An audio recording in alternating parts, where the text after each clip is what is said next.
Oke, Andri Oke, Hakim thank you, ini Bro. banyak di-request nih Oh, sama viewer-viewer gua. Kita kan kenal udah lama ya, kita udah ya. kenal lama dari gua awal-awal banget bangun Dari ternak uang. dari lu ternak uang, ya. Dari gua awal banget Itu ternak kita uang. berarti masih puluhan miliar kali ya? Iya, masih masih puluhan miliar itu gua waktu itu.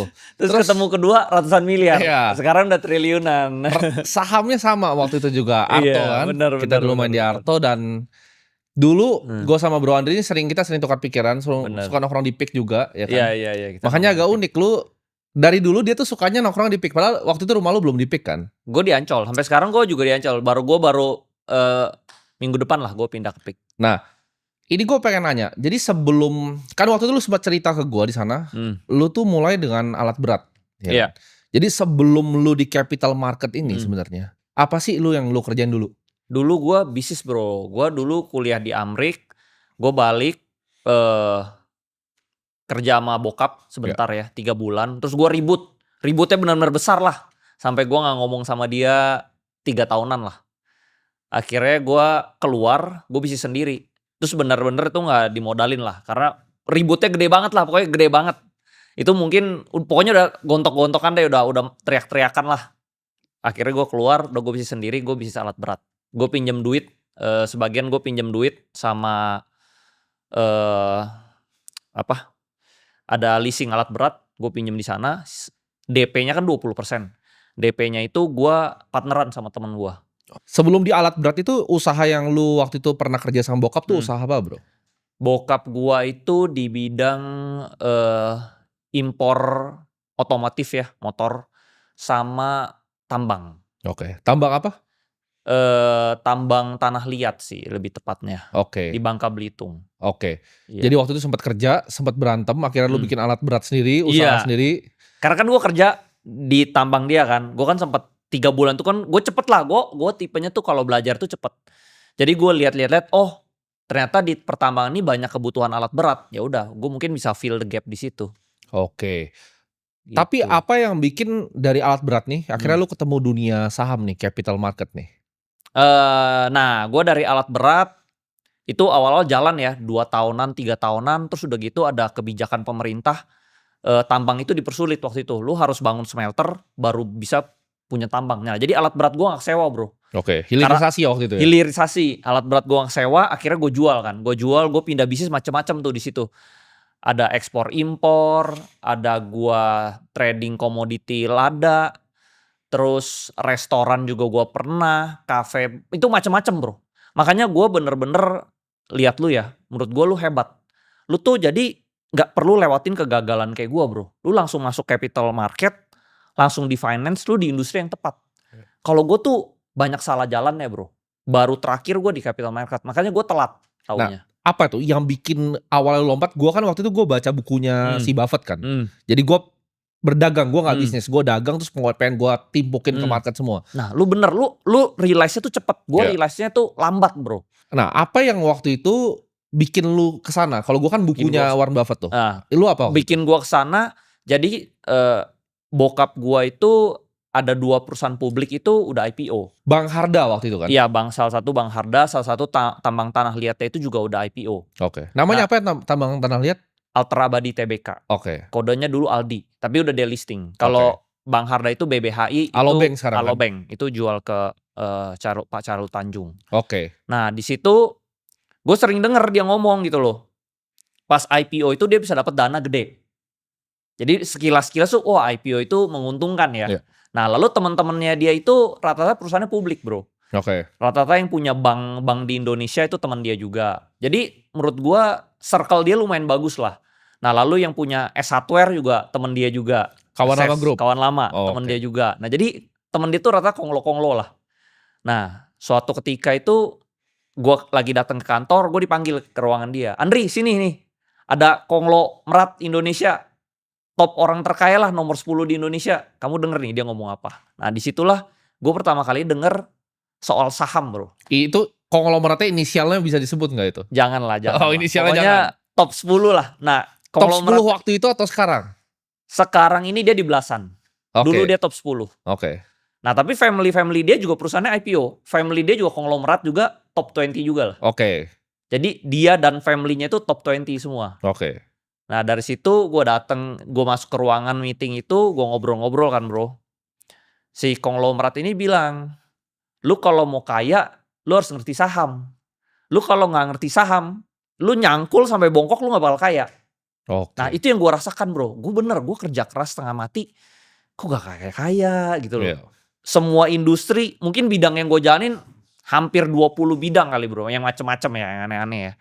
Hampir 20 tapi gue gak kaya-kaya. Nah terus ini orang tuh kaya banget. Nah si konglo ini bilang, dia tepok, dia datang berdua bro. Dua-duanya konglomerat lah. Nih sebelah gue, duitnya 3 tahun lalu paling baru ratusan juta gitu loh. Sekarang duitnya udah triliunan. Cuma dalam 3 tahun doang. Terus gue, hah kok cepet banget? 3 tahun, kalau ratusan juta gue juga ada gitu loh. Kenapa ratusan juta gue gak bisa jadi triliunan? Sedangkan ini orang ratusan jutanya itu jadi triliun dalam 3 tahun. Nah terus dari situ dia bilang, lu harus ngerti saham. Nah bokap gue kan perusahaannya udah publik. Tapi bokap gue kenapa gak bisa masuk yang top 20 itu? Karena sahamnya tidur bro. Nah sedangkan yang konglomerat ini sahamnya aktif. Nah dari situ gue baru ngertinya setengah-setengah. Nah kalau sekarang gue udah ngerti 100% yang dia ngomongin. Oke, jadi lu tuh karena mungkin ada circle dari influence dari bokap lu, ketika lu Yes. belajar di sono, Yes. lu denger oke saham nih harus jadi kaya. Yes. Nah awal lu belajar tapi, Hmm. kan lu kan tetap perlu belajar lagi tuh. Yes, gua Itu tetap ada belajar. role model kah, ada mentor kah? Waktu lu pertama mulainya di saham tuh ada yang ngajarin nggak? Nah pas gue denger itu, gue bego bro. Bukannya gue nyemplung saham, gue nyemplungnya ke kripto. Itu 2017. Oke. Cuman kalau di hot udah kaya raya lu sekarang. Benar. Tapi sayangnya, apa ya, kalau anak muda itu kesabarannya nggak ada bro. Gue waktu itu 17, dia crash 18, masih crash juga. Nah 2018 akhir gue masuk ke saham. Jadi gue nggak langsung, pas denger itu gue nggak langsung, gue cuman udah mulai ngerti, oh capital market tuh cepet. Kalau lu dagang kan lu cari untung, karena kan gue backgroundnya pebisnis ya, gue dagang itu cari untung paling 8%, 7%. Sedangkan gue lihat kalau capital market tuh kalau terbang kan bisa 100%, Ya. 50%, unlimited gitu loh bro. Ya. Nah dari situ gue merasa, oh kayaknya gue harus capital market. Nah tapi gue masuknya salah, gue ke crypto dulu sama ke forex dulu. Oke. Dua-duanya ambles bro. Dua-duanya habis itu. Dua-duanya habis. Baru 2018 akhir, temen gue juga masuk kripto sama gue. Ya. Kita sama-sama rungkat lah. Terus dia bilang, ada yang lebih mirip nih, kayak kripto juga. Kan kita sama-sama bego lah. Ya.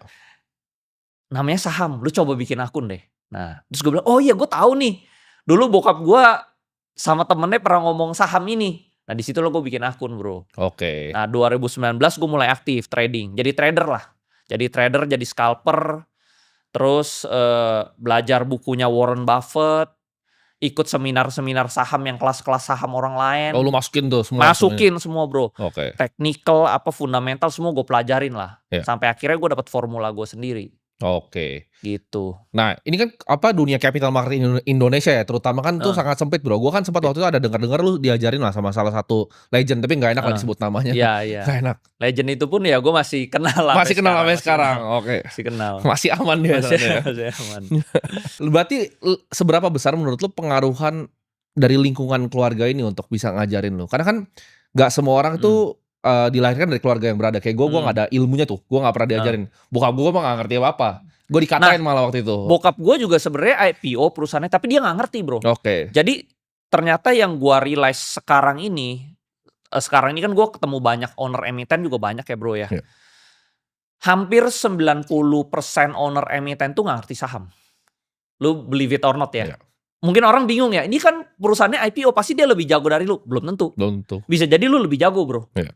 Dia itu cuman pebisnis yang kebetulan ditawarin, perusahaan lu kalau IPO bisa dapet duit pendanaan awal segini nih. Udah di IPO. Tapi dia gak ngerti saham. Nah itu yang terjadi sama kayak bokap gue. Bokap gue juga gak ngerti saham bro. Nah tapi gue pengen penasaran, di luar dari saham, apa sih yang waktu itu mungkin mindset yang bokap lu tuh ajarin dari lu kecil, kayak tentang uang nih. Karena kan pasti ajarannya beda nih. Sama orang yang misalnya gak terlalu berada tuh pasti ajarannya beda. Gue penasaran apa sih ajaran-ajarannya waktu itu? Kalau bokap gue ajaran yang berpengaruh di gue itu, lu selalu ngincer bisnis yang industrinya gede. Lu jangan ngincer bisnis-bisnis kecil. Karena satu hari itu 24 jam. Lu mau bisnis gede 24 jam. Lu mau bisnis kecil juga 24 jam. Capeknya sama, hasilnya beda gitu loh. Jadi dulu kan gue suka bikin restoran bro. Restoran gue beda lah sama restoran gue tuh yang dulu ya kelas menengah bawah gitu loh. Tapi sama aja Kecil-kecil. susahnya. Susahnya sama tapi mungkin bener. hasilnya beda kan. Iya. Hasilnya beda. Nah itu yang bokap gue maksud. Oke. Lu kalau kayak gue dulu kan bisnis restoran yang bawah ini kan ngincernya profit marginnya tipis tuh bro. Nah dia bilang lu ngapain capek-capek. Kan working hoursnya panjang tuh kalau di restoran kan. Dari jam 3 mungkin lu udah prepare makanannya gitu ya. Sampai long hours tapi cuma dapat duitnya dikit. Lu mendingan cari industri yang gede. Lu kerjanya sedikit dapetnya banyak. Nah menurut gue itu finance. Itu jadi lu ada beberapa mindset seperti tadi ya. Bisnis itu yang penting dikerjain yang besar sekalian. Jangan Yang bisnis besar. yang kecil. Iya. Nah ada gak kalau tentang mungkin keuangan, tentang investasi yang lu pelajarin dulu? Karena bokap gue. Jadi ini kalau kita orang Chinese ya orang Cina ya. Itu juga ada grup-grup sekte-sektenya juga tuh. Ada Cina Hokian, Cina Ke, Cina segala macam kan banyak kan. Itu bokap gue juga bilang, lu jangan kayak yang Cina yang kayak gini nih. Ya, Cina bego, Cina tolol, ngejarnya duit-duit kecil gitu loh. Buka bisnisnya restoran lah, apa toko baju lah gitu. Lu kejar yang kayak Cina yang kayak gini, bisnisnya tambang, bank gitu loh, yang gede-gede. Tuh, jadi ya dari situ gue juga, oh ya mindsetnya harus ngejar yang gede nih. Gitu loh. Nah, ini kan dalam pemilihan sebuah saham itu pasti ada frameworknya kan. Lu ada kira-kira lu tadi lu bilang lu ketemu style lu tuh setelah cari-cari ya diajarin beberapa legend juga kan. Jadi sebenarnya si legend itu nggak ajarin gua sih. Dia cuman ngomong. Cuman waktu itu gua nangkepnya tuh kayak mungkin cuman 30%. Nah, along the way gua di capital market, gua mulai nangkep sedikit demi sedikit yang dia pahamin gitu loh. Oke. Market making itu caranya gimana, lu bikin rame itu gimana. Ya itu semua lah, gue akhirnya ngerti sendiri. Along the way di perjalanan gue. Tapi dia gak ajarin langsung, dia cuma ngomong doang itu gue cuma ketemu satu kali itu doang. Oke. Tapi di perjalanan gue ini dari 2018, perlahan-lahan gue mulai nangkep apa yang dia ngomongin itu. Akhirnya ya jadi yang kayak sekarang. Sekarang itu gue cari saham yang ratusan persen menurut gue sangat gampang bro. Oke, jadi framework lu untuk nyari saham yang ratusan persen ini apa aja bro? Kayak stepnya kira-kira ini yang gue cari tuh harus kayak gini, harus kayak gini, gimana? Awalnya itu gue sebenarnya ketemu Arto itu secara gak sengaja. Awal-awal dulu gue trading, gue cari saham yang value investing. Kan gue baca bukunya Warren Buffett, terus ikut seminar-seminar kan. Value investing lah. Carinya murah, jual mahal. Itu untung gak? Untung, cuman lama bro. Kayak gue hitung-hitung, kayak begini kapan kayaknya ya. Nah tiba-tiba keluar berita tuh di 2019 akhir ya. Bank Artos itu mau diakuisisi sama Jerry Ng. Ya. Nah di situ gue all in bro. Belum all in lah, di situ gue masuk 300 juta lah. Belum all in lah. Gue ada 5 emiten tapi 300 jutanya tuh di Arto ini. Ya udah gue masuk. Tidur. Gak gerak tuh. November, Desember. Jadi berapa lu masuk? 300 juta. Oke. Harganya per lembar saham waktu itu? Waktu itu gue beli di pucuk di 4.000 bro. Oh udah agak mahal masuk udah ya? Udah terbang dari 100 perak dia udah jadi 4.000. Gue beli di 4.000. Terus dia crash kan. Dia crash jadi 2.000. Gue average down. Average down gue cuman sempet di 3.000 kalau gak salah deh. Gue udah gak ada duit lagi buat average down lagi. Duit gue udah mentok. Gue tuh modal dulu investasi saham tuh dari 1M. 1M itu gue dari kumpulan bisnis-bisnis macem-macem lah. Kan tentunya bisnis ada yang untung lah. Nah mungkin kan kita bisnis bertahun-tahun. Bego banget gitu kan. Gak untung-untung. Nah gue dari kumpulan 1M itulah. Oke, jadi dari 1M lu hajar di Arto. Crash jadi 500 juta. Nah 500 juta itu gue hajar ke Arto. Oke. Lu crashnya saham apa tuh salahnya waktu itu? Crashnya sebenarnya waktu itu gak salah. Salahnya itu waktu itu market crash COVID 2020. Semua sahamnya bagus. Ada BCA, BRPT, Arto, terus INKP, satu lagi apalah gue lupa. Semua sahamnya fundamentalnya PE-nya, PE/BV-nya kecil. Kan gue emang carinya yang kecuali BCA ya. Tapi semuanya ada fundamental lah. Tapi crash. Nah dari situ gue belajar memang lu mau sebagus apapun value investing kalau crash ya crash. Gitu. Betul. Itu kan waktu itu lu sempat ada ini kan, lu sempat post yang di Mirai Asset waktu itu lu beli gainer lu tuh BBHI kan? Iya. Alobank. Iya. Nah itu tahun depannya. Iya tahun depannya setelah Arto kan. Nah itu ceritanya gimana? Kalau Arto kan emang Pak Jerry itu orang legend di bankir kan? Legend. Jadi makanya ketika dia itu ya semua orang pasti masuk nah, gitu. Gue realize begini bro. Saham itu kalau di backdoor, lu gak langsung naik. Maksudnya dia naik karena hype. Wih ada saham dia di backdoor nih, orang semua pada beli. Lalu di titik tertentu itu trader itu nggak sabar. Akhirnya dia jual, dia turun. Nah diturunin lu harus sabar. Sampai market maker-nya mulai main. Oke. Nah biasa orang tuh nggak ada kesabaran yang kedua ini bro. Biasa dia udah trend, hype. Karena contoh begini deh, lu baru akuisisi perusahaan yang backdoor ya. Lu kan lagi sibuk nih bro. Di belakangnya lu urusin tender offernya, segala macam. Lu gak sempet mainin sahamnya. Yeah. Begitu lu udah selesai semua, sahamnya memang udah sah milik lu, barulah di situ main. Nah dari jeda situ ke situ menurut gue sekitar butuh waktu 6 bulanan lah. Oke. Jadi waktu itu Arto lu dapat, semua orang udah keluar, gue nunggu di situ nyangkut 6 bulan. Itu lu hajar, lu tebus-tebus terus tuh sampai atas? Gue tebus terus. Oke. Nah dari situ harga average-nya turun ke 400 perak. Dari 400 perak terbang ke 19.000. Oke, nextnya dulu kan berarti kan beli BBHI. Nah itu beli kan BBHI. Dulunya itu kan perusahaan bokap lu Bang Harda sebelum di acquire. Betul. Nah itu kan apakah lu dapat informasi khusus dari situ atau sebenarnya enggak? Enggak. Jadi gue memang tahu BBHI ini mau dijual, tapi waktu itu bisnis bank itu jelek. Karena bank itu harus nambah modal inti 1T setiap tahun. Betul. Bahkan itu bokap lu jual loh. Bokap gue jual itu karena dia bilang bank itu untungnya paling 3% lah. Karena lu kan harus ambil pinjaman dari orang, lu pinjemin orang, lu ambil selisih nih. Dari kasih orang bunga sama lu dapat bunga net dari interest orang. Marginnya. Yes, lu dari selisih itu kurang lebih sama ada yang nyangkut-nyangkut kan banyak ya. Jadi kurang lebih 3%. Gimana caranya lu dari modal lu cuman untung 3% tapi nambahnya 1T bro. Waktu itu modal intinya sekitar 500-an miliar lah. Gimana lu 3% dari 500 miliar bisa setor 1T setiap tahun. Gak masuk akal deh. Bokap gue bilang udah jual aja. Oke. Jual. Nah disitulah dijual. Tadinya banyak yang dealing-dealing. Ya gue mungkin gak enak lah sebutnya. Siapa aja dealing-dealing. Terakhir ke Pak CT yang dealing. Nah pas di dealing itu bokap gue ada sempat ngomong ke gue. Ini BBHI kita akhirnya mau jual aja nih. Gue waktu itu bilang ke bokap gue. Jangan jual full. Jual aja.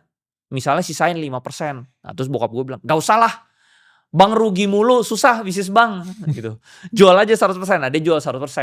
Terus gue tanya juga, kan papa udah jual nih, gue boleh beli gak di pasar? Jangan beli, bisnis bang gak bagus, dia bilang gitu. Oke. Nah, cuman gue kan ada pengalaman di Arto kan bro ya. Masa sih dibeli sama pengendali baru, masa pengendali barunya gak mainin, biarin tidur ya kan. Lu contoh nih, lu beli Timothy Ronald akuisisi perusahaan A deh. Gak mungkin dong perusahaan A lu bikin tidur dong. Pasti lu bangunin. Nah gue juga berpikir masa sih tidur. Gue sebenarnya untung saham tuh cara pemikiran simple-simple doang bro. Gak ada yang rumit-rumit. Kayak orang-orang tuh rumit-rumit tarik garis gak ada. Gue merasa kayaknya mungkin jadi sesuatu ya. Nah tadinya tuh gue jual sedikit Arto. Waktu itu harganya BBH itu dijual di 149. Gue beli tuh 200 juta di harga 177. Udah dijual baru gue beli. Di harga 177 udah naik juga ya. Terus dari 177 ini berapa bulan kemudian dia terbang bro. Ke 1000. Nah gue averaging di atas. Gue beli lagi 2-3M. Jadi average gue di harga 900. Oke. Tapi misalnya orang bilang apakah gue tahu harga sih? Gak tahu bro. Kalau tahu mah gue jual semua Arto gue. Karena waktu itu gue udah lumayan kaya. Gue udah adalah 15 miliar adalah. Kalau 15 miliar itu gue all in BBHI mah, wah. Luar biasa itu. Gue udah luar biasa kaya bro.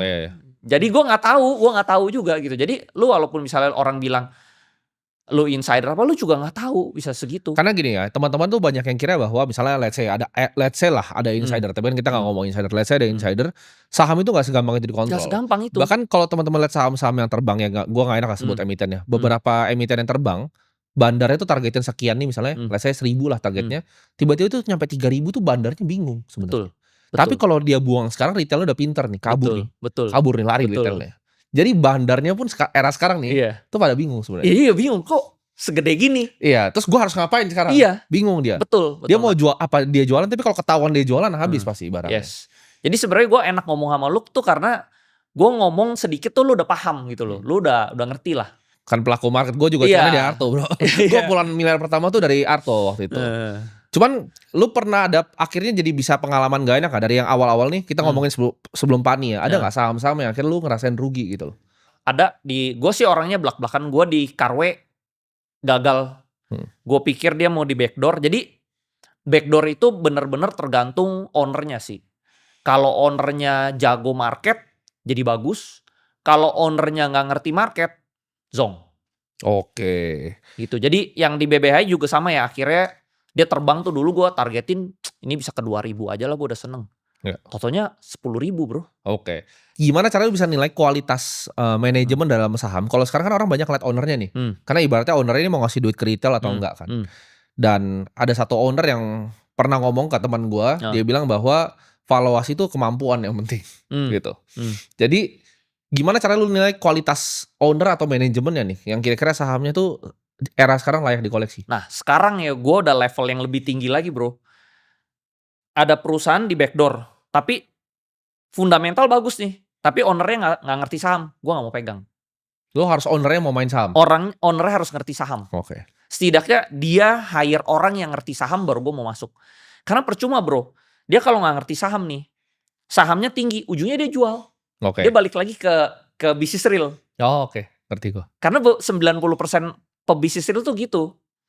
Dia dapat duit dari capital market buat balikin ke realnya. Malah di TP, dijual-jualin dia balik ke real. Nah ini kan akhirnya merugikan kita sebagai pelaku pasar. Oke, mungkin kan 2025 ini kan ini fenomena yang sangat berbeda. Zaman COVID kan dulu ya itu sama apapun naik. Abis COVID itu ada trennya teknologi sampai akhirnya Bukalapak tuh seorang kapok semua. Kapok. Abis itu saham tuh dulu kan COVID 30-an T ya per hari. Sekarang udah mau balik tuh ke 30-an T. Jadi udah 28, 29 T. Dulu sempat di 8 sampai 10 T itu kan 2022, 2023. Nah sekarang tuh fenomena yang gue lihat pribadi itu adalah ini sebenarnya nyontek India. Di mana ini gayanya Mukesh Ambani. Yes. Dia Reliance, dia goreng sahamnya. Ketika dia dapat duitnya, dia nggak TP kayak yang lu bilang. Tapi dia nyolokin aset beneran. Jadi dia beli perusahaan beneran. Biar PI-nya jadi bagus. Jadi awalnya PI 80 tuh jadi bagus PI-nya. Itu yang dilakukan Pani juga kayak gitu bro. Dia naik. Ya mungkin menurut gue sih pasti dia ada jual-jual sedikit, pasti ada kali ya. Jual-jual sedikit, tapi dia beresin fundamental, dia masukin ke belakang biar PE BV-nya mengecil terus. Biar dia bisa naik lebih tinggi. Perusahaan apa sih bro yang kira-kira menurut tuh ada menarik seperti itu? Karena mungkin kita bisa cerita Pani sedikit ya. Pani itu gue inget, jadi ini gue bisa vouch buat dia. Gue sama dia tuh waktu itu kita ngopi kayaknya di Senopati deh. Waktu itu bareng ada Filman juga Trimegah. Sama ada Alvin waktu itu. Kita ngobrol Pani itu 1.000 harganya. Dan gue inget lu tuh kayak nge-pitch Pani ke semuanya. Lu cerita lah waktu itu tentang Pani. Gue beli sih, tapi saya beli terlalu dikit bro. Gue beli cuma 1 M karena waktu kan gue lu kan waktu itu hajarnya Bitcoin kan. Gue all in di Bitcoin. Gue pikir menarik sih, ceritanya lo menarik. Waktu itu yang lu cerita ke gue tuh jalan tolnya aja berapa? Jalan tolnya waktu itu keluar berita 18 T. Iya. Waktu itu market cap-nya masih 1 T.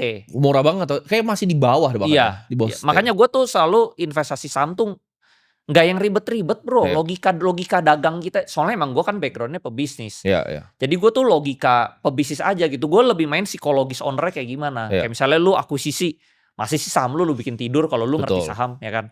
Terus misalnya lu market cap 1 T, jalan tolnya 18 T. Gue lebih kayak psikologis owner lah. Itu sih. Gue nggak yang rumit-rumit bro. Dan itu kan juga menarik kan, dimana waktu itu mereka jualannya kan juga luar biasa tuh. Pick gue sampai ke ujung tuh. Dan tanahnya Pak AS kan, Pak Antoni Salim punya tanahnya.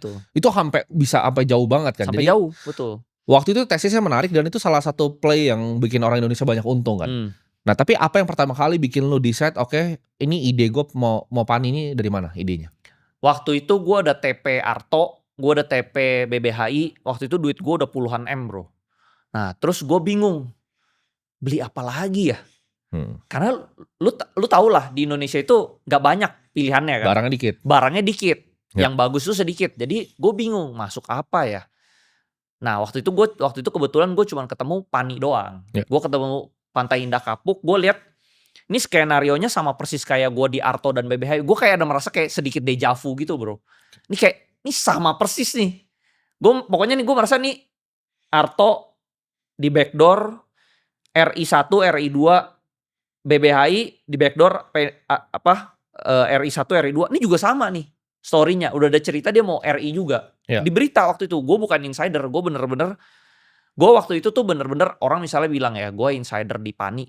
Gue gak kenal Aguan bro. Nah jadi teman-teman mungkin ini ya, karena insider tuh juga sama ya, balik lagi. Insider belum tentu benar.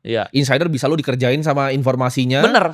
Dan biasanya kita tuh sebagai pelaku pasar tuh bikin due diligence sendiri bro. Kayak misalnya di luar negeri ya. Kalau riset yang luar negeri udah gila-gila bro. Yes. Misalnya mau riset data center, dia terbangin drone ke sono. Bener-bener mau dilihat. Kan sebenarnya teman-teman kalau mau analisa misalnya contoh ya PANI atau misalnya saham properti lain, ya datang aja ke marketing galerinya. Tanya salesnya kan juga dapat informasi. Itu yang gue lakukan. Gue nanya salesnya.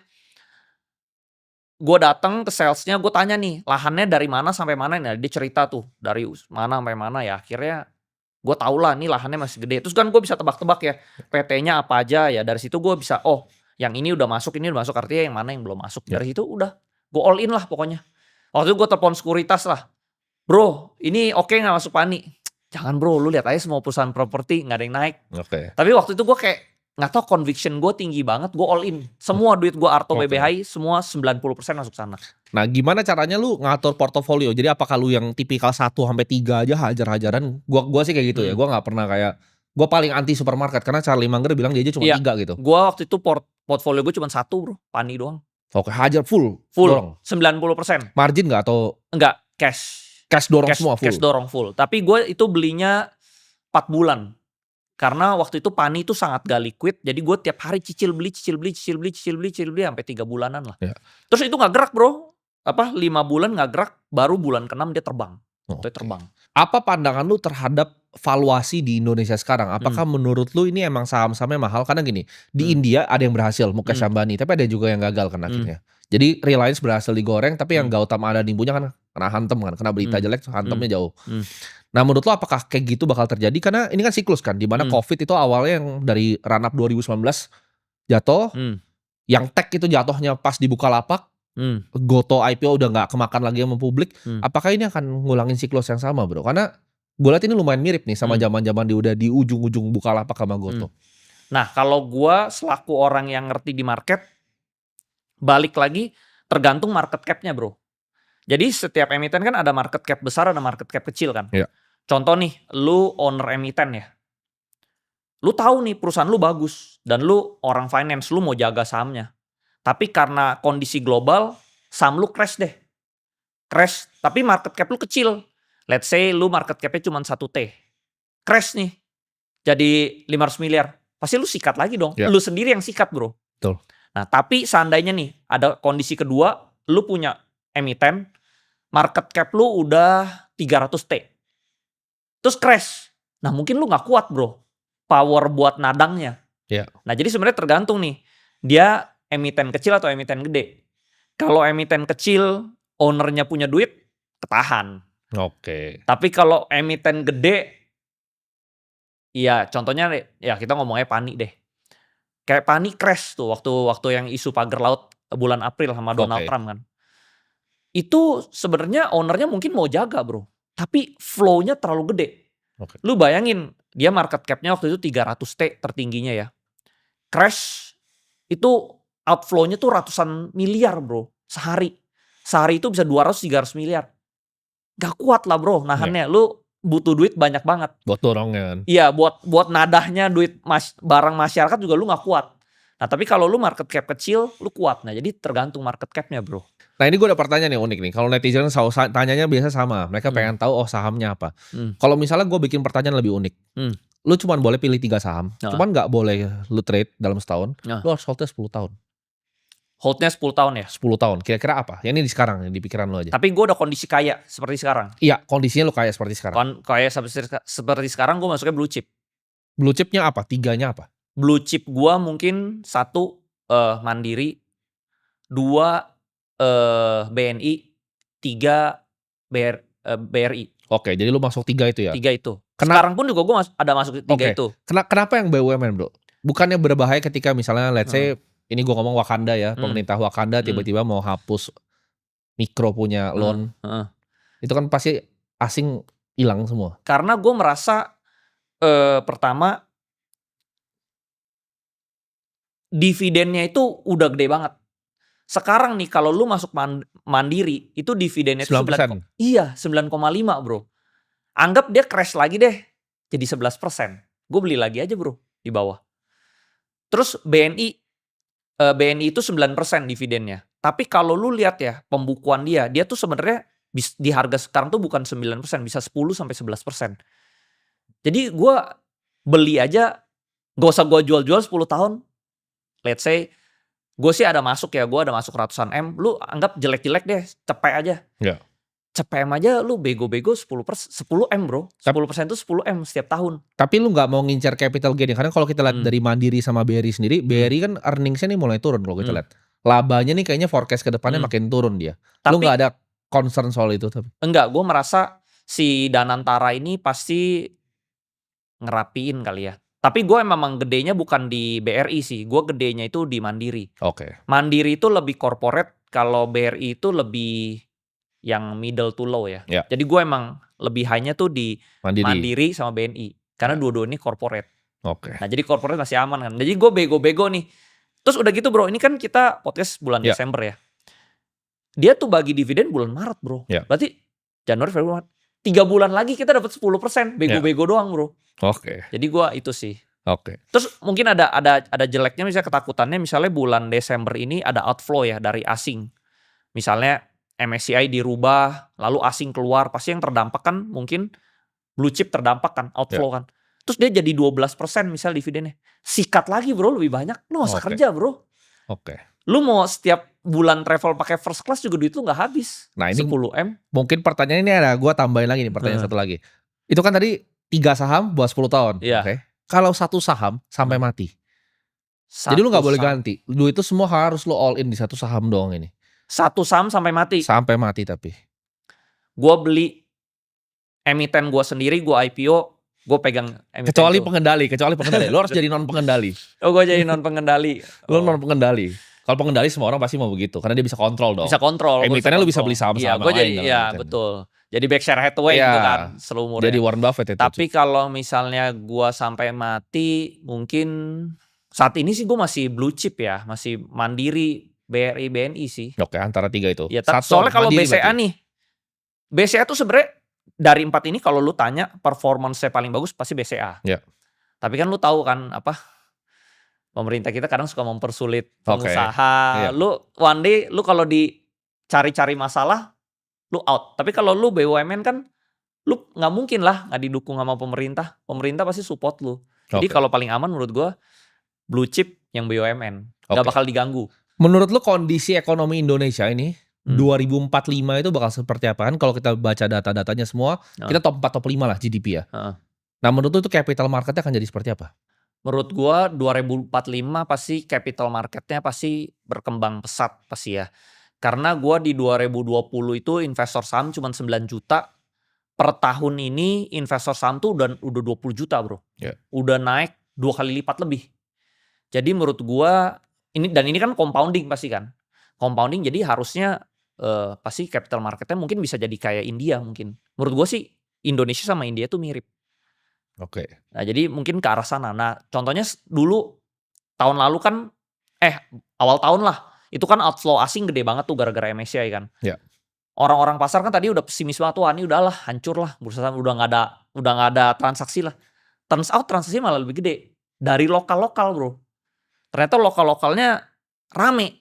Nah menurut gue pasti nanti kayak India lah, lokal-lokalnya yang main. Oke, jadi itu di 2045 menurut lu Indonesia bakal udah lebih mirip sama India. Nah, ini mungkin pertanyaan sedikit Mari. Kemarin gue nonton podcast Elon Musk, dia bilang bahwa AI dan humanoid itu bakal ngubah semuanya. Nah kita kan Indonesia nggak mungkin lah kita bikin chip kayak Nvidia itu nggak mungkin. Cuman kan kita ada beberapa bahan-bahannya di sini sebenarnya untuk 2 itu. Menurut lo apakah ada saham-saham yang menarik justru untuk sampai 20 tahun ke depan yang merupakan bahan mungkin raw material dari chip ini dan juga robot-robot ini? Kayak misalnya pasir silika kan dipakai tuh. Iya betul, pasir silika dipakai untuk bikin chip ya. Tapi menurut gua kalau di Indonesia kurang. Soalnya tambang itu izinnya tuh setiap dari gua kan dulu bokap gua juga di tambang ya. Jadi menurut gua tuh tambang itu adalah bisnis yang tidak stabil. Lu tuh pegang IUP pertambangan tuh cuma 5 sampai 10 tahun terus gitu lu perpanjang lagi. Jadi kalau one day tiba-tiba IUP lu nggak diperpanjang itu lu udah mati. Itu pertama dari perizinan lu mati. Kedua dari depositnya. Ketiga dari harganya. Keempat, kalau tiba-tiba ada material lain yang bisa substitute, itu juga mati bro. Contoh dulu kan Misalnya orang pakai batu bara terus bisa disubstitute pakai yang green. Iya. Terus dulu contoh tanah liat gue tuh, bokap gue kan itu dibakar jadi keramik, keramik kayak gini, ya kan. Tapi ternyata bisa disubstitute pakai tanah liat tipe lain. Nah, jadi itu bisa berubah. Nah, contohnya nikel juga. Dulu baterai pakai nikelnya, sekarang bisa dirubah kan, Iya. pakai yang lain. Nah, itu menurut gue tambang itu nggak forever. Oke. Tambang itu nggak forever. Nah, gua ada pertanyaan menarik nih. Kalau misal di negara seperti mungkin India atau Amerika atau Cina, Cina enggak lah, mungkin India atau Amerika ya. Kalau kita misalnya kita bukan investor profesional, kita biasa nyarinya reksadana saham. Cuman di Indonesia mungkin dalam 3 tahun ini ada eksodus yang luar biasa dari reksadana saham nih yang gue lihat. Jadi ini ayam-ayam ini pada kasihan kayaknya. Betul. Nah, Agak nggak perform lah. Agak nggak perform kenapa? Nggak perform. Karena mungkin ya barang-barang seperti yang tadi saham-saham konglomerat mungkin mereka nggak dapat jatah dan nggak bisa masuk web besar. Iya. Jadi betul. mereka resort untuk ya masuk blue chip yang kita lihat selama 5 tahun ini mungkin rata nih. Betul. Kemarin gue baru ketemu sama si Wilson juga Bibit. Dia cerita kalau misalnya 90% tuh RDPU, RDPT. Iya. Jadi kayak sekarang itu ada eksodus besar-besaran nih dari reksadana saham. Menurut lu dengan kayak lu edukasi sahamnya ini kayak begini ada andil nggak dalam situ? Kalau menurut gue ada soalnya di mana kayak orang oke, maunya sendiri gitu. Nggak mau nitip di reksadana. Karena menurut gue zaman dulu tuh ada wave yang suruh orang beli misalnya beli reksadana indeks lah begitu. Gue setiap kali denger influencer yang ngomong kayak gitu di Indonesia, gue pikir ini bukan S&P 500.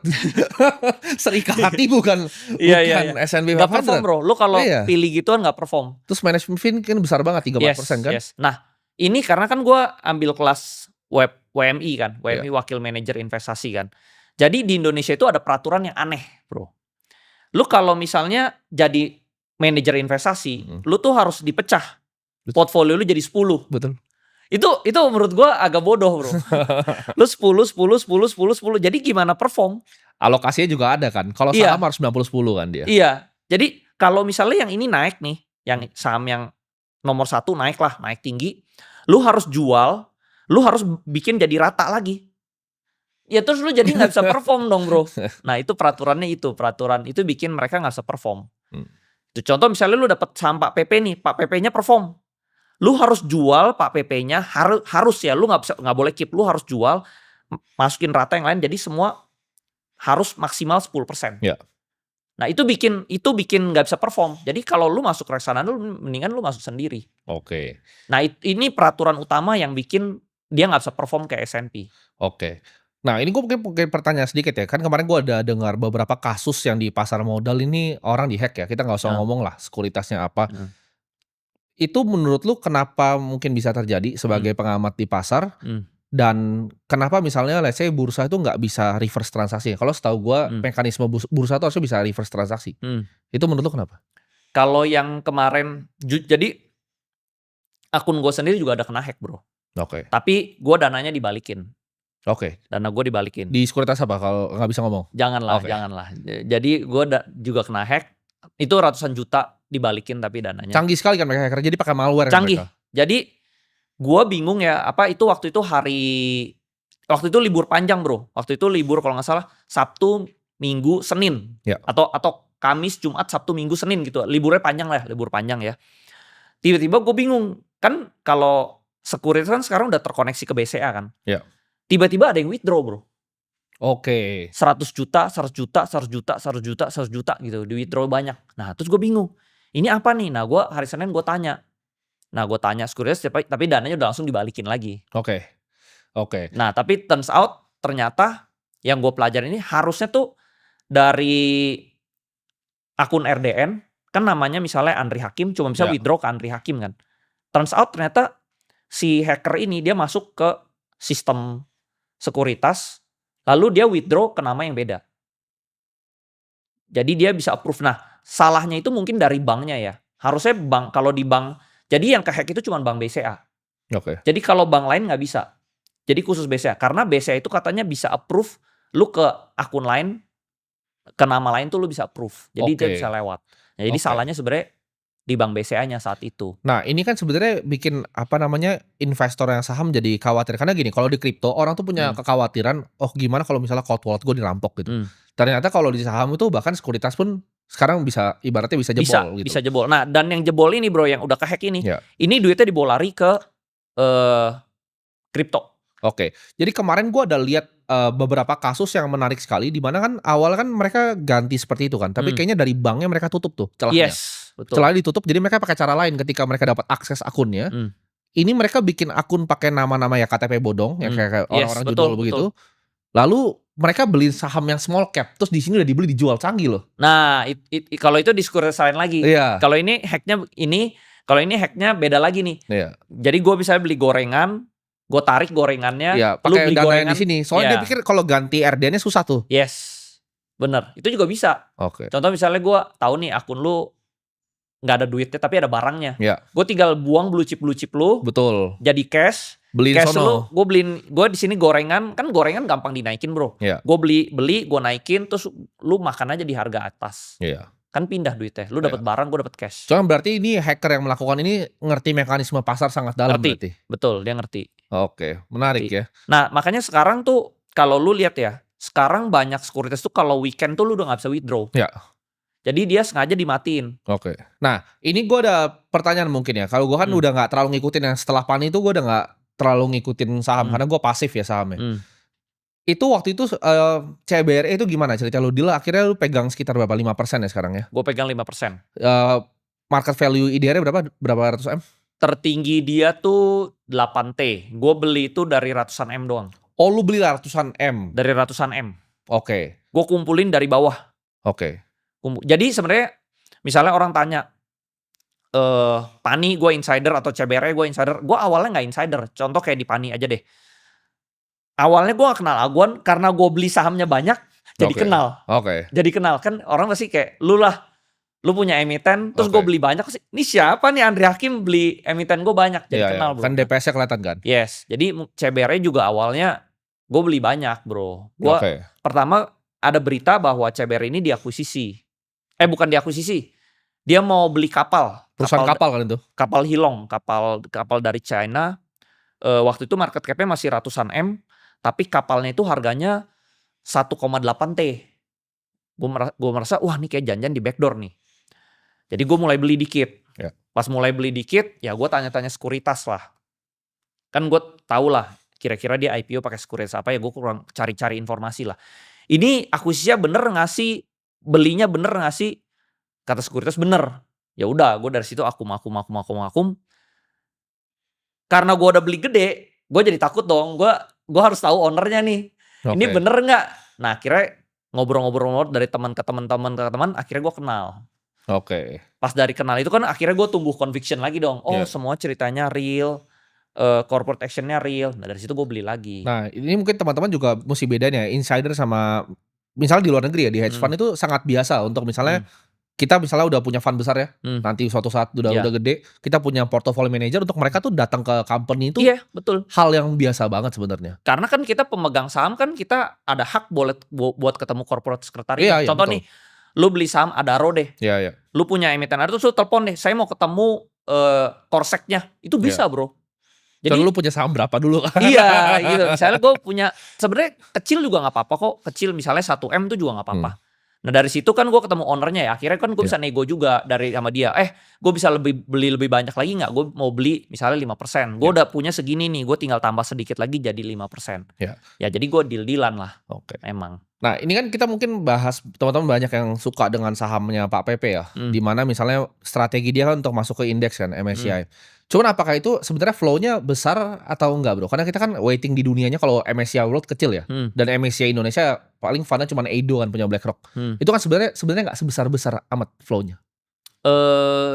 Kayak contohnya kemarin brand mungkin Pak Pepe dapat sekitar triliunan ya. 2-3 T ya dapat ya. Berarti tapi sangat jauh ya dari India ya marketnya. Kalau India kan dapatnya bisa 100 T itu. Nah flow-nya. Paling gede itu DSSA kemarin tuh. DSSA kalau nggak salah 33 T. Aduh gue nyesel banget tuh jual itu. Dulu gue udah pegang lama tuh DSSA. Iya, tapi gak bisa beli banyak kan? Gak bisa. Ya gue juga beli. Kering. Iya gue juga beli. Nah itu paling lu gitu. Lu kering, lu tarik tinggi.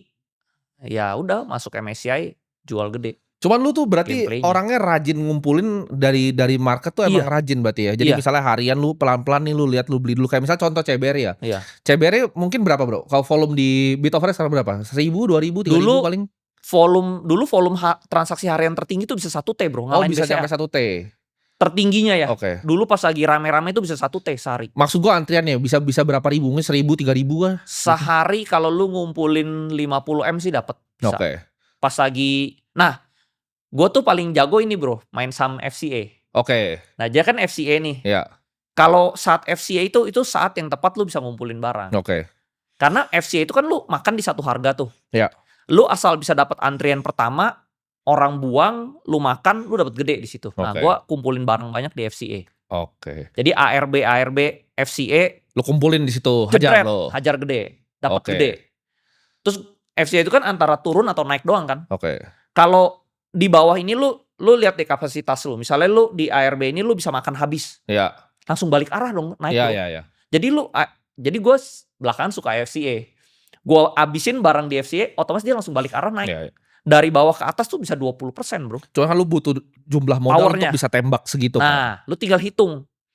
Power lu kira-kira lu bisa habisin barang di bawah gak? Kalau Ya. lu merasa duit lu lebih banyak daripada duit retail. Ya, lu hajar aja. Lu lawan aja. Ya. Cuman kalau gitu kan lu butuh jualannya juga. Kalau lu ngambil ARB-nya segitu, ketika dia balik, lu harus jualnya harus cantik dong. Nah, gak bisa lu tanggain ke bawah jebret gitu, gak bisa. Enggak. Gue tipenya itu kalau lagi ngumpulin, gue ngumpulinnya pelan-pelan. Kalau jual, gue tipenya jualnya pelan-pelan. Gue tipenya orangnya sabar bro. Gue jualnya misalnya 2M, 1M, 2M, 1M. Ya makanya lu berarti orangnya kalau rajin. Iya. Kalau gue gak serajin itu kayak misalnya di kripto aja ya. Lu mungkin langsung jebret kali, jebret gitu. Kripto kan gak ada market impact-nya. Tapi misalnya kalau yang koin-koin yang mungkin lebih kecil, waktu itu zaman 2024 kan gue banyak yang jackpot tuh yang kering-kering. Kripto tuh ada canggih, dia ada kayak TWAP namanya, time weighted average price biasanya. Jadi tinggal pencet itu, dia distribusin tiap hari otomatis. Oh. Canggih dia. Sebenarnya di saham juga ada sih automatic order. Iya, cuman maksudnya dia nggak dihitung kan. Kalau di kripto tuh exchange-nya udah canggih-canggih soalnya. Iya. Jadi dia tinggal begitu dia otomatis. Kalau gue kurang sabar kalau orang, gue pengennya jebret aja. Iya, kalau gue manual gue pencet-pencetin. Tapi itu liquid sih, CBRE lumayan liquid. Lumayan liquid. Jadi kan gue beli di bawah banget, terus sahamnya udah naik tinggi, ya untungnya udah banyak lah. Gue cuman perlu jual sedikit, modal gue setidaknya udah balik. Oke. Kan saham-saham PP, BRPT, Brand, Cuan itu udah masuk MSCI semua kan? Tinggal ini satu berarti yang belum. Ada satu CDI ya belum masuk? Iya. Oke. Ya kita udah tahu lah next gameplaynya kemana. Menurut lu 6-12 bulan ke depan, nah, saham apa yang bisa 50%, 100%? Salah satu CDI mungkin bisa. Mungkin ya, we don't know, tergantung moodnya Pak Pepe. Tapi dia udah gak ada mainan nih. Brand udah masuk, Cuan udah masuk, BRPT udah masuk, PTRO udah masuk. Ya. Dia cuma mainan dia tinggal sisa ini. Kalau dia mainin yang ini, dia cuci piring di atas bro. Cuci piring asing. Tinggal ini doang yang belum. Menurut gue sih full power dia bakal kesini. Oke. Gua. CDI ini kan isinya lumayan banyak ya, ada renewable, ada macam-macam ya. Jadi lu berharap orang tuh banyak kan lebih ngerasa oke gue titipannya deh duit gue ke Pak PP, oke. Ketika dia dapat duitnya ntar dia yang masukin aset gitu kan. Iya. Oke. Jadi kalau teman-teman perhatiin saham-sahamnya beliau banyak yang tadinya PI-nya besar jadi kecil kan. Karena akhirnya dia masukin aset beneran. Iya. Terus udah gitu enaknya main saham PP itu liquid banget bro. Ya. Lu mau liquid. Kalau itu oke. Liquid lah. Lu mau 50 100 M masih bisa dihajar 100 M sehari masih bisa kalau PP. Kalau yang kayak CBRE mungkin lebih kecil lah, lebih kecil. Jadi kalau misalnya pengalaman lu, kan lu kan ada tadi lu bilang lu ada salah tuh yang di Carway kan. Carway salah gua. Kapan kita mungkin sebagai retail itu average down dan kapan ini ini salah nih, tesisnya nggak ada nih cut loss gitu. Gua lihat tesisnya broker ownernya mulai jualan. Jadi pas saham Carway itu pas saham gua ketemu tuh di harga 200-an perak gitu ya bro. Dia terbang. Gue udah beli-beli terus, dia terbang ke 7.000. Terus gue lihat broker ownernya mulai jualan. Ya udah, out lah. Oke. Tapi itu yang kedua, yang pertama kali dia crash, gue udah jual dulu, udah gitu dia naik lagi, ownernya jualan, gue udah gak pegang lagi. Oke. Kalau menurut lu sekarang ya, seberapa penting foreign flow dalam melakukan analisa sebuah emiten? Foreign flow, kalau gue sebenarnya sukanya itu pas gue lagi akumulasi itu nggak ada foreignnya. Kayak CBRE, apa segala macem, PANI, Arto, BBHI. Dulu pas gue masuk tuh nggak ada foreign. Lu masih lawannya retail, lu koleksi. Begitu udah ada foreign, justru sahamnya udah terbang bro. Oke. Jadi gue suka collect tuh pas lagi nggak ada foreign. Gitu kayak CDIA nih lagi tidur, lagi sepi, nah gue collect. Oke. Kalau dia udah naik, gue udah gak kejar, gue udah ride the wave aja sih. Oke. Gitu. Lu berarti tiap hari jam market tuh lu mantengin berarti? Pantengin. Biasa apa yang lu pantengin kalau di depan itu? Gue ada bikin watchlist emiten-emiten yang menurut gue oke. Setiap hari gue pantengin. Kalau tiba-tiba ada volume beli gede, gue ikut nebeng. Oke. Karena ibarat ada orang yang main di universe gue tahu. Oke. Tuh, jadi gue bisa pilih nih, kan gue punya barang misalnya, gue bisa jual dulu sebagian atau gue ikut trading. Gitu. Tapi gue cuma main di universe gue itu doang, cuman 20-25 emiten lah. Oke. Nah retail kan sebenarnya masih suka banyak yang teriak-teriak nih. Kalau retail yang di sosmed ya tapi gue ada lihat ada perbedaan nih antara retail yang gue bener-bener lihat di market sama retail yang di sosmed. Kalau retail di market gue lihat tuh mulai pintar. Misalnya orang-orang XL yang dulu diketawain, mulai pintar. Jadi kalau lu lihat brokernya emitennya jual, bandarnya mereka langsung pop hilang semua. Iya. Jadi udah mulai pintar nih. Gue lihat kalau yang di market, tapi yang di sosmed ini sama nih, masih selalu kayak nyalain orang dan lain-lain. Menurut tuh perbedaannya apa sih orang-orang yang suka? Oh ini salah nih karena dia. Menurut gue gitu. Yang salahin orang lain gak bakal bisa bertumbuh bro. Sama lalu sejago-jagonya gue ya. Gue contoh ya member-member gue rata-rata untung. Tapi kan ada juga yang rugi lah. Yang rugi tetap aja masih salah-salahin juga masih ada. Walaupun misalnya 90% untung 10% rugi. Rugi itu kan sama lalu juga pasti sama. Lu kasih untung diem. Kalau untung diem. Untung diem. Kalau salah teriak-teriak. Oke. Tapi nanti pas naik rebound dia diem lagi, hilang lagi. Oke. Gitu sama lah bro. Oke. Karena mungkin mereka baru pertama kali terjun kali ya. Iya. Sedangkan kalau yang di Stockbit mungkin dia udah pernah kejeblos dia mulai belajar. Ini mungkin pertanyaan untuk retail ya. Apa tanda emiten atau bandar dari emiten tersebut mau mainin atau manipulasi harga saham? Karena banyak kan yang rampok 100-200 miliar tuh. 1 tahun ini gue lihat adalah beberapa emiten yang ngerampok begitu. Nah makanya balik lagi ya, sebuah emiten itu layak kita beli atau hold tuh balik ke ownernya sih. Kalau ownernya ngerti saham dan goalnya tinggi, nah ini boleh kita hold. Tapi kalau ownernya kita lihat nih cuman mau jualan, ya kita juga trading aja bro. Udah untung kita jual. Oke. Mungkin jadi ini gue bener-bener lu harus lihat owner. Oke. Lu kan tadi bilang bahwa lu masuk CBRE itu di market cap berapa?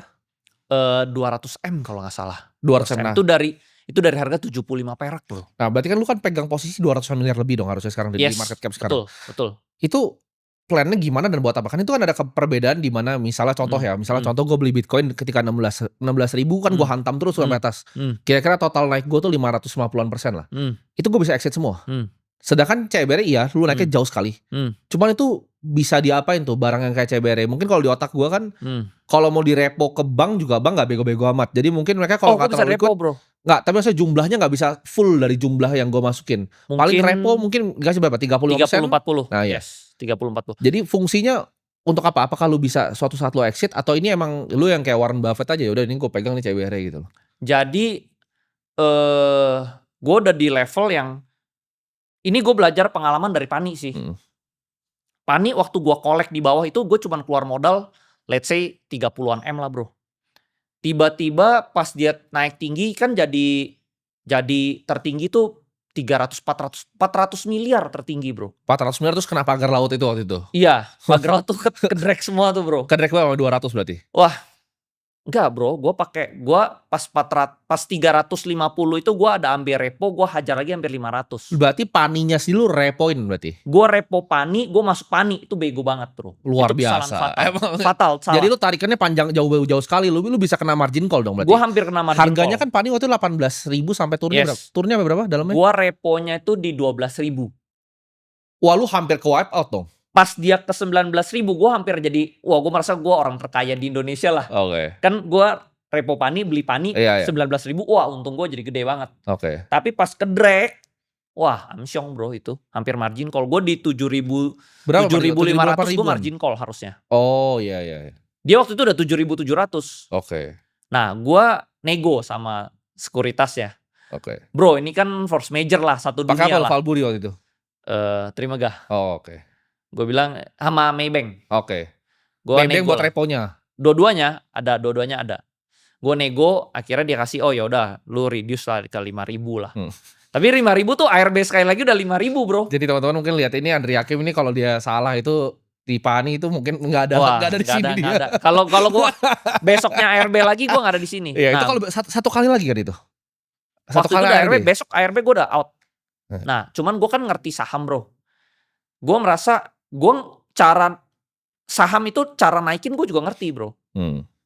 Kalau misalnya market maker yang nggak mau naikin, ya udah gue yang naikin. Lu mau dorong lagi tuh kalau misalnya sampai nggak dinaikin. Waktu itu gue masih ada duit cash 18 miliar lebih. Gue pakai duit gue semua itu gue tarik Paninya bro. Oke. Gue tarik Paninya. Oke. Paninya rebound, terus udah gitu kebetulan hoki lah. Ada AKBK lihat trigger rebound. Kan dia kan AI kan bro. Iya. Dia lihat trigger rebound, dia ikutan beli. Oke. Jadi gue HK di bawah naik, udah gitu dia lanjutin ke atas. Oke. Gue selamat jadinya. Kapok nggak lo tapi kayak gitu? Kapok. Oke, jadi makanya sekarang lu udah udah mandiri sekarang ya. Jadi pas rebound di atas, gue jual Paninya sedikit, yang Pani yang repoan ya. Okay. Gue jual, gue masukin ke yang lain-lain. Oke. Nah dari situ gue masuk koin segala macem, ya itu untungnya akhirnya. Jadi lu IPO lu tembak-tembakin lah ya? Ya koin. Soalnya bisa dapat besar bro, IPO gitu kan kecil dapat kasih ya? Dapatnya kecil, tapi dia kan biasa naik. Pasti kan ada titik di mana dia ARB kan? Ada tuh ya, biasa lu hajar di market lagi berarti? Iya, terutama di FCA. Karena gue ahli kumpulin barang di FCA. Oke, berarti ini pemberani lah ini Andri Hakim ini pemberani. Jadi waktu itu bijinya gede. 700, ya kan gue cara mau kaya, gue mau kalahin bapak gue bro. Oke. Jadi gue ya harus modal nyali lah. Berarti lu nggak sama lah kayak lu lah. Ya gue juga modal nyali tuh. Bro. Bitcoin juga kalau turun kan nggak tahu waktu itu 16.000. Menurut gue saat lu miskin, yang lu bisa gadain cuma nyali. Betul, setuju gue. Lu nggak ada duit, terus lu nggak ada ilmu juga nggak ada, pas-pasan kita masih anak muda. Betul. Lu cuma bisa ngadain nyali lu lah. Iya. Kan? Ya lucu sih waktu kita ketemu sama kan puluhan M. Iya ya kan? puluhan M, ratusan juga ratusan. Iya. Berarti lu 11-12 lah, gue lihat kan lu waktu itu juga lu kasih lihat portfolio Bitcoin lu kan. Ya lu mungkin ya lu lebih banyak dikit, kadang gue lebih dikit-dikit, ya mirip lah. Cuman mungkin kalau sekarang gue lebih liquid kali. Iya lu lebih liquid. Gue lebih liquid. Mungkin gak se-liquid itu. Nah tapi gue bisa dapat repoan bro. Cuma menurut gue menarik juga kalau misalnya lu bisa main yang kayak CBR ini lu hold. Kalau kayak si Mukesh Ambani kan akhirnya dia tuh family-nya ngutang sampai dia mati aja bro. Karena kan sahamnya bisa naik. Misal saham 20% 15%. Utang tuh paling cuma 3, kalau level dia 3-4%. Dia ngutang sampai mati aja gitu. Ya. Jadi akan selalu ada gapnya antara utang dia dan asetnya. Nah ini mungkin gue kasih ilmu yang cuman mungkin gue buka di Timothy Ronald doang ya. Jadi contoh misalnya lu beli saham di harga 100 bro. Rata-rata lu 100. Ini cuma gue buka di sini doang nih. Gue belum buka siapa-siapa. Lu harga rata-rata 100 ya. Terus sahamnya terbang nih ke 200. Lu repo lah bro. Misalnya dapat 40%, 30%. Bunganya misalnya gede. Bunganya 14-15%. Tapi kalau saham ini bisa terbang ke 1000. Gak ada artinya bro. Dari 200 ke 1000 kan lu udah untung mungkin hampir 100. Enggak 100%. Berapa ribu persen bro. Bunganya cuman 14%. Keuntungan lu upside lu jauh. Dan lu repo di atas itu lebih gede lagi reponya bro. Jadi tapi sebenarnya modal lu sebenarnya kecil banget. Nah ini gue alamin karena di Pani ya. Jadi gue dapet ilmu kayak oh iya ya. Dulu kan sebenarnya modal gue cuma 30M. Tapi gue repoin kok gue dapetnya ratusan M. Nah itu bro. Tapi hati-hati teman-teman, pedang mata dua. Enggak ya, ini pedang bermata dua. Kalau sampai salah mampus. Nah bagusnya itu, lu repo tapi jangan beli barang yang sama. Kalau lu repo beli barang yang lain, lu jadi kaya, lu jadi unlimited money bro. Lu belinya dikit, modal kecil jadi gede, lu repoin aja duit lu jadi gede, lu bisa beli barang. Ya cuman ini mesti punya duit dulu ya, kalau teman-teman nggak punya, mau repo barang ke bank paling lu suruh pulang lu. Betul. Nah jadi dari sampah ini lu repoin lu bisa beli blue chip. Jadi lu menjaminkan barang yang let's say bukan jelek banget sih, sedang-sedang, tapi lu bisa belinya blue chip kan. Terus lu udah bisa hitung kan misalnya repo itu bunganya 14%. Lu bagi ini 12 bulan. Berarti sebulan kan 1,5 lah, 1,5%. Terus lu tahu nih 3 bulan lagi dividen itu kan 10%, blue chip 10%. 1,5 kali 3 bulan aja berarti lu cuman 5%-an, 5-6%. Kan lu masih untung 4%. Belum dari capital gain. Nah gue mainnya kayak begitu bro. Jadi unlimited money, gue puter-puterin duit bro. Ya tapi sampai kalau salah. Ya jangan salah. Jangan salah. Nah kalau gue pribadi gue punya prinsip yang gue avoid leverage sih. Jadi gue dari dulu nggak pernah pakai leverage. Kan gue pernah pakai sekali zaman COVID. Gue hajar, ya untung blue chip sih tapi BRI gue margin kali 3, abis itu jantungnya nggak kuat gue kayaknya. Iya. Jadi gue paling bagus itu sih, paling bagus itu. Jadi gue spot aja dan ya gue coba cari yang liquid. Sebenarnya gue juga ada kepikiran, gue banyak ditawarin orang-orang barang-barang lah. Size mungkin 5-10T, kenapa nggak dijadiin Berkshire lah gitu. Cuman gue pikir mungkin gue gameplaynya ke arah sana sih nanti. Ada enaknya tapi pegangan lu tuh private tuh juga ada enaknya bro. Kalau menurut gue. Betul, benar. Karena sesuatu yang publik itu lu public scrutiny-nya akan luar biasa. Kayak sekarang lu cuman ngajar orang, kan lu cuman bikin platform edukasi kan. Itu aja orang ada yang bisa bilang rugi karena lu. Apalagi lu punya emiten. Menurut gue itu lebih berat lagi. Bisa disalahin. Benar. Oke, thank you banget Bro Andri. Thank you. Mantap. Thank you bro. Oke.